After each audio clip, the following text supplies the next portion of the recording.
Okay, now I've got a little time. I figured I'd give some random thoughts here as to the trip. This isn't so much on how the bike did or on equipment, but this is just some things I picked up from either off the internet or by practical experience the last, 9 days. I would stick, if you're going to do this, I'd stick to about 200 mile days. We started off, we did, I think the longest was 280 or 300, but 200 is perfect. Gives you plenty of time. You arrive refreshed wherever you're arriving.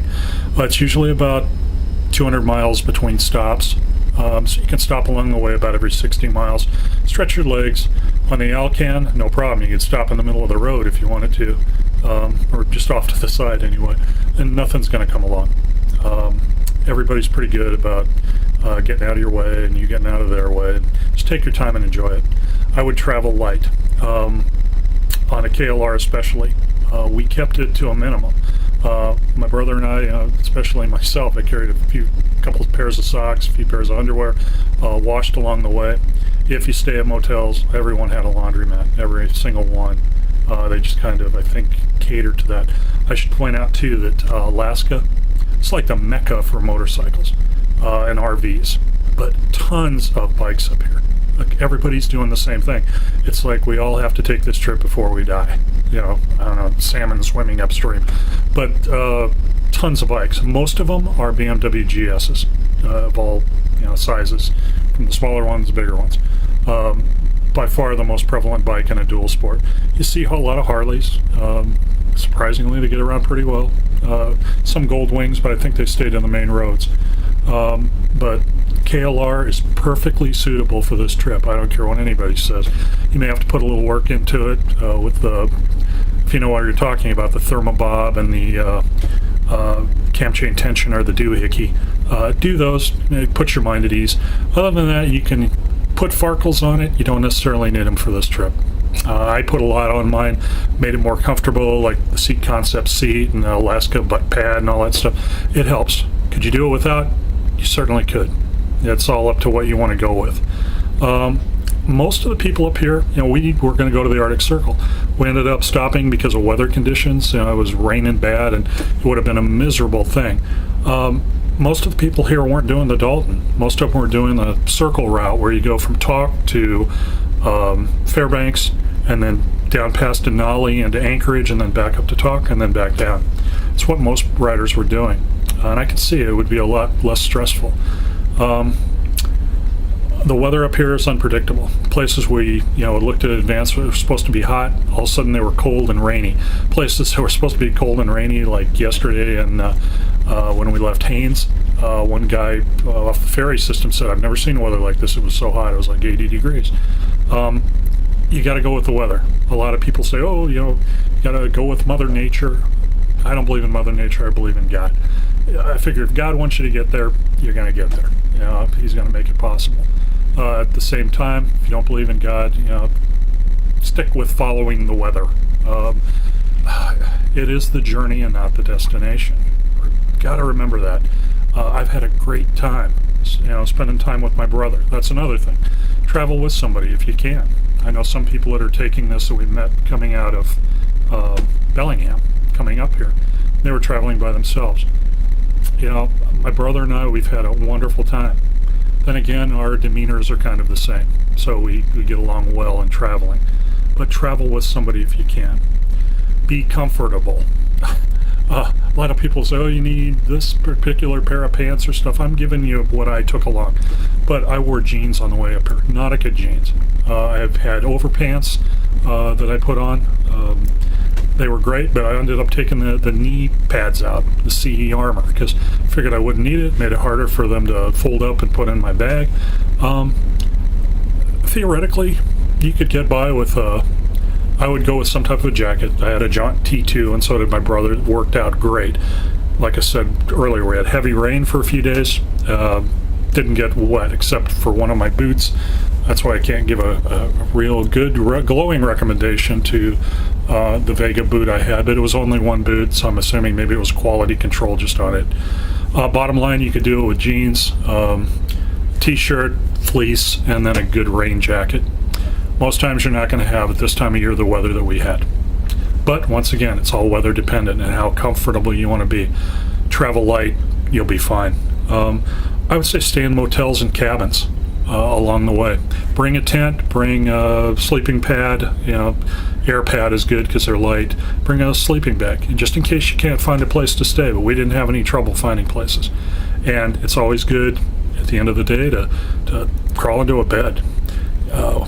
Even some of the places where, like in Beaver Creek, it wasn't the greatest, but hey, for $75 American, you get a bed to sleep in, and I'm not complaining. Hot water in the faucet, and still had a good time with my brother. So I would go with motels. And most of the people up here were. Everybody carries along, stuff in case they got to camp. Most people don't camp. You don't need a GPS or electronics. There aren't that many roads up here. You got big highways, the Alcan. You hop on it and you go. You're not going to miss a turn. Maybe nice when you get to bigger cities, but there aren't that many bigger cities. You can usually find your way around. I wouldn't worry about GPS. I think it's a waste of time. Back in the States, yeah, nice to have. Take the Alaska Ferry system, especially if you're older, like my brother and I are. A lot of people are going, oh, they didn't go through Canada and they couldn't come back through, the 8 days it would have taken or whatever. We've had a great time. I love the ferry system. It's a lot like taking a cruise, but not so formal. People are nice. I've had a great time with this. That's one of the reasons we got up there and we thought, let's take the ferry back. We had such a great time coming up. You can comment on this or whatever, but especially if you're older, ferry system's the way to go. It was fun. It made the whole trip fun. KLR is a great bike. I will mention, I'll talk about that later, the things I either did need or didn't need. We got an honest 44 miles per gallon. My brother, he got a little better. He probably got 45. I probably got 42, 43. We were carrying a load, and I'm not the lightest person in the world, so that's an honest evaluation. I've heard some people say, yes, I get 55 miles per gallon on my KLR. Well, you must be 90 pounds soaking wet and ride 45 miles per hour in top gear across town, because you're not going to get that on a KLR. I don't care what you got. My brother had a jet kit in it, KLX, and I had a 11-cent mod, and I didn't crank the mixture open, but turn and a half. So that's an honest evaluation.